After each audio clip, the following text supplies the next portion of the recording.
Here at Zorpazorp, we have gone Emperor's massive balls deep into the latest edition of the Horus Heresy with our utterly bananas narrative campaign, The Mark of Calth, which features over 50,000 points of models across 7 insanely immersive and cinematic battle reports, and a whole slew of hobby and scenery videos. But as we dive into this new epic edition, we're roping in a lot of new players along with us, and a big question we're hearing is, isn't Horus Heresy boring and stale and just Marines fighting Marines?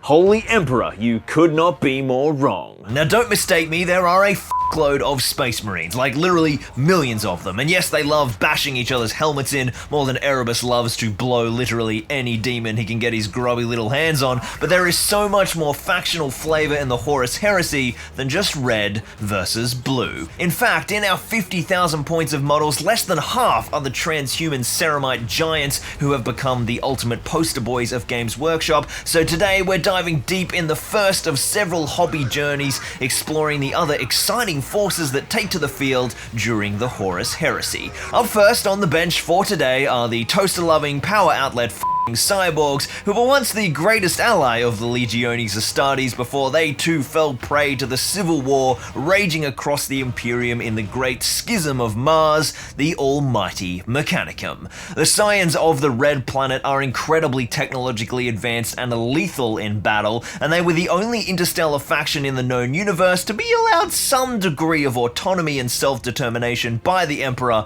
as his crusade swept across the stars. Their forces of tech magi and adepts, brutal cyborgs, Skitarii, mind-programmed thralls, lobotomized servitors, and incredible war machines have spread across the galaxy as part of the Imperial war machine, and the Great Muster of Calth is no different, with a huge force of Mechanicum elements, including Night Houses and Titan legions present upon the planet, loyal to both Ultramar and the Imperium, and the heretic forces of the arch-traitor, Warmaster Horus Lupercal. Now, if there is one thing I love about the Heresy, it is mighty heroes facing down across apocalyptic battlefields. And today's sponsor, Vikings War of Clans, captures that exact feeling, but swaps out bolters and power armor for the trusty axe, horned helm, and shield. So, Space Wolves, basically. First off, big ups to Vikings War of Clans for sponsoring this video. The dev team there asked me to try it out. I mean, hey, why not? It's free anyway, and after 5 minutes, I was hooked. I've really enjoyed building my clan of crazy Vikings. There's a whole range of units to select from. They're even channeling some Rohan vibes and slapping their Vikings down on horses. Then dueling NPCs or taking on the clans from players all around the world is a blast. Be sure to rally your forces around a baller hero if you want to wreck some enemies. Vikings is celebrating its 7th anniversary this month, and they are getting a huge update, including Jotunheim, a world of giants and eternal ice, 3 birthday monster events, blitz competitions every 2 days, and boosts for new players up to 20% each week.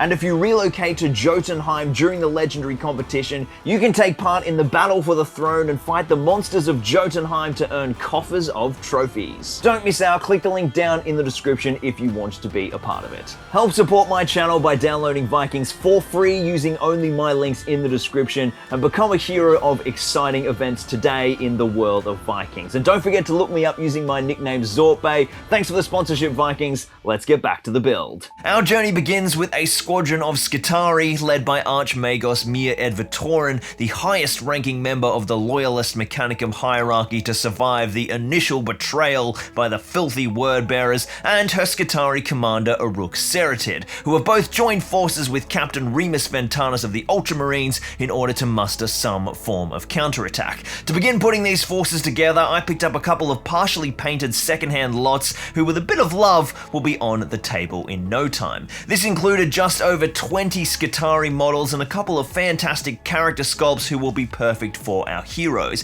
They were all filthy though, so a quick scrub in some water and then we can see what we're working with. We had a few missing components which I managed to sort out from the odd bits of Mechanicum in my bits box, and then it was time to get these guys looking good enough as fast as possible. This means focusing on the key areas for the paint scheme, which with Mechanicum usually means red fabric and metallics. I did a bunch of wet blending with Vallejo Scarlet, Gory, and Bloody Red to give those cloaks some life, and then did a little bit of touching up on the cloak linings with some khaki and bones. I had a mix of plasma weaponry from the different painters of secondhand lots that I bought, so I tried to bring them to life with a little bit more Temple Guard blue, and then started to muse on some flavour that I could bring to these regiments. The Mechanicum elements described in Know No Fear by Dan Abnett, which our campaign, The Mark of Calth, is based on, are described as having the standard red colouring of Mars, but I wanted to bring in a little bit of Ultramar to these elite units. They are loyal to Mars, yes, but they are also proud to serve under Guilliman and the Ultramarines, so some accented blue shoulder pads, and then maybe even a little Ultima when it comes to transfers down the line are in order. I use the contrast Ultramarines blue nice and thin over the metal, which gives it a lovely luster, and then a quick highlight with Macragge blue,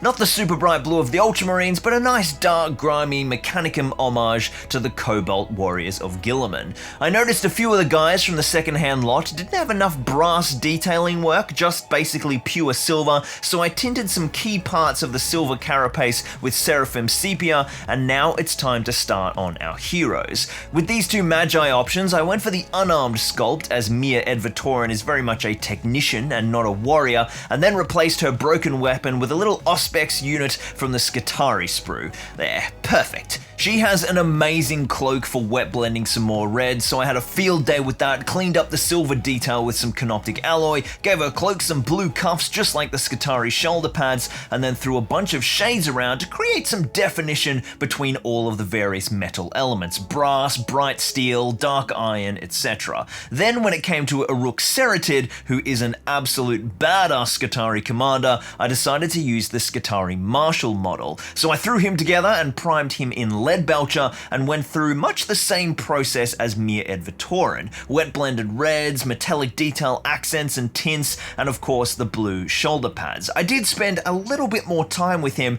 really carefully crafting the various metallic components to make all of that detail read, and then he is looking pretty solid. So with the foundations down, it's time to whack these bad boys down for a varnish before we get all funky with some enamels and make them nice and grimdark. And it's raining. Utterly pouring with rain. So while we wait for some sunny weather before we can varnish, I think these bad boys need a bit of support. So I just stumbled across a pretty massive discovery. The Mechanicum forces are coming along well. We're going to dive into doing something a bit bigger now with some Imperial Knights. Now these bad boys I picked up secondhand from my mate Jeremy, whose last name is Knight, I might add. And they're clearly 40k Knights. They've got Aquila and 40k kind of iconography all over them. So we're going to strip all of that crap off. And then I dived into Book 5, the black book that's all about the Battle of Calth. Had a look at some Adeptus Titanicus manuals as well. And did some research on what knight houses were actually on Calth. And there were two prominent ones: House Vornher, who is yellow and black and red, and House Mordred, who is black and red and brass. I have no idea how we've completely fluked it, but these two, like Imperial Fist and some other random Inquisition scheme, are the perfect foundation for our Heresy Knight schemes on Calth. So we're going to get rid of the 40k crap, the Aquilas, all the transfers, get that stuff out of here, update their colour schemes a little bit, some brass for the Mordred guy, some more red on the Vornher.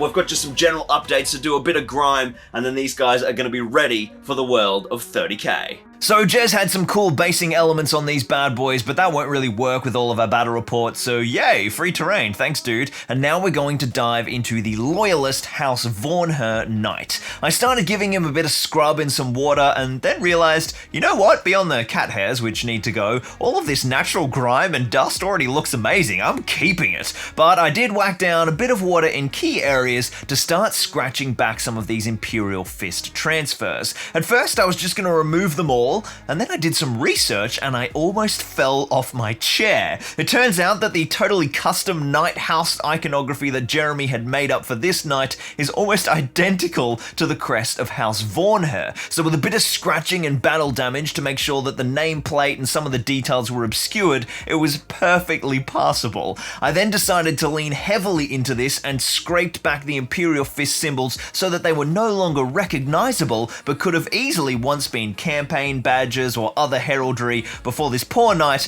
had a pretty pretty rough day at the office. Now it turns out that for 30k Knights, Aquillas are actually totally fine, so I left those on, and then it was time to dive into painting. Now if I was painting this from scratch, I would absolutely be masking panels and using my airbrush, but I only need to really touch up a few panels, and my god Jeremy, I love you, but the rest of these yellows are so thick and brush strokey anyway, f it, I'm just embracing old school methods and throwing down all my red panels straight over the black sections, the transfers and all, with a brush. To get them opaque, I built up some tones of red, trying to keep it as smooth and yet as fast as I possibly could. I entertained the idea of doing some canoptic alloy highlights for about 30 seconds before just binning that off and making sure the base coat was solid, and then it was time to turn all of the silver edging into brass with some Guilliman flesh contrast. I absolutely love this finish. It's a lovely tone, and once that was down all over the panel edging silver, we have our foundation colors fully adjusted. Once again, it's enamel time for him, but first we're going to switch to our second knight,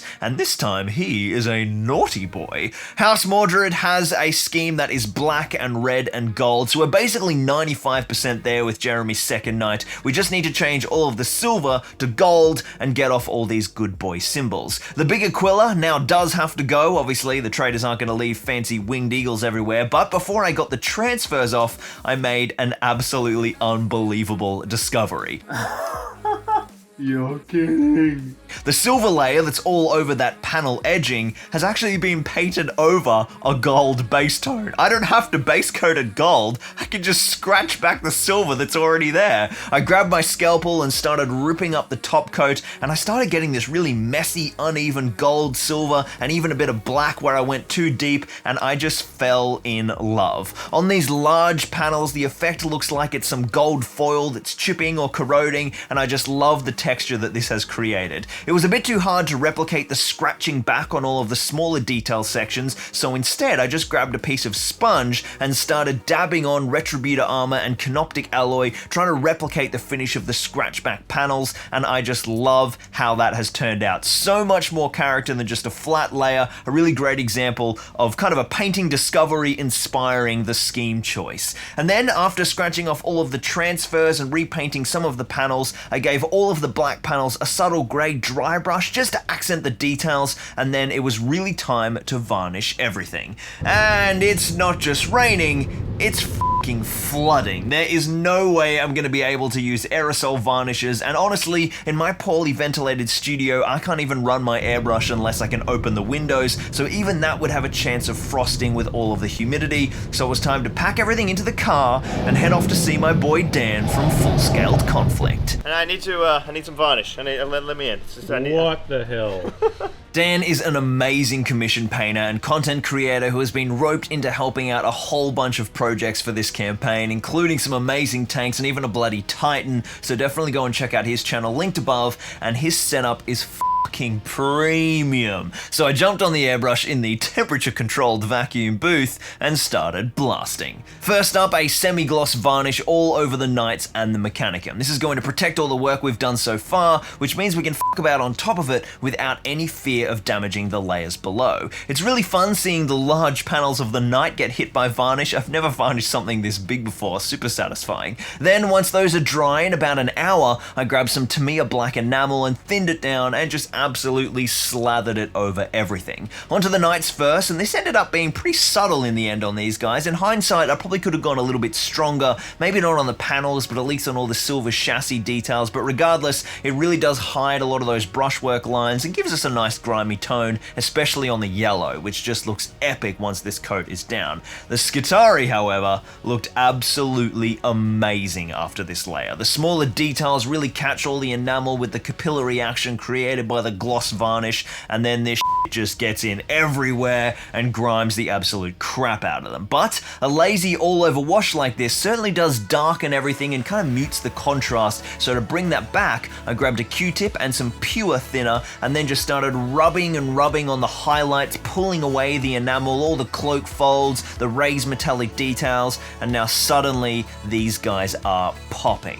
Once that was all dry, it was matte varnish time to knock back the gloss and kind of compress everything together, and man, these these guys just look awesome. Some sweet highlights, but overall a really grimy, filthy tone. They have truly been trekking through the war-torn streets of Calth. But speaking of streets, it's time to get these sexy bees based, and of course that means the ultimate Horus Heresy basing material, the Grimdark City Rubble range. For the Skitarii, a layer of Geek Gaming fast-drying basing glue. Allow that to dry for about 10 minutes till the edges go tacky, and then dip it straight down into Grimdark City Rubble base ready, and then I pipetted on some isopropyl alcohol and then matte scenic sealant, and these guys are locked down tight and ready for the heavy gaming rigor for a very, very long campaign. The two knights were exactly the same process, but on the bigger base, you get even more of an awesome result with so much more surface area to show off all the different aggregates in the mix. It looks absolutely fantastic. After I filmed all that basing footage and started working on the absolutely huge scenery for all our games,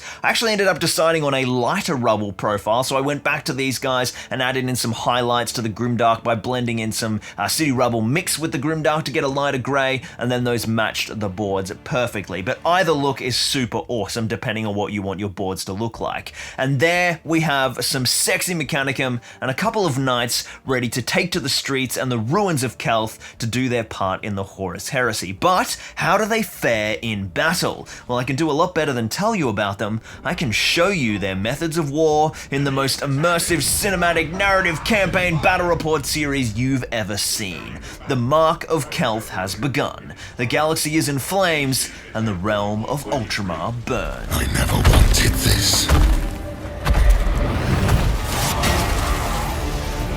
If you want to see some Warhammer content like nothing you've ever seen, smash like and subscribe and get your ass over to the link down in the top comment. As always, a huge shout out to my amazing Patreons. The support of these amazing folks never ceases to blow me away. If you want to join their ranks and get some sweet perks as well, check out the link down in the description. Remember to use my affiliate links for all of your hobby purchases to send us a bit of love too, and I will see you guys in the next video right here on Zorpazorp. If I cannot save it from your failure, Father, then let the galaxy burn!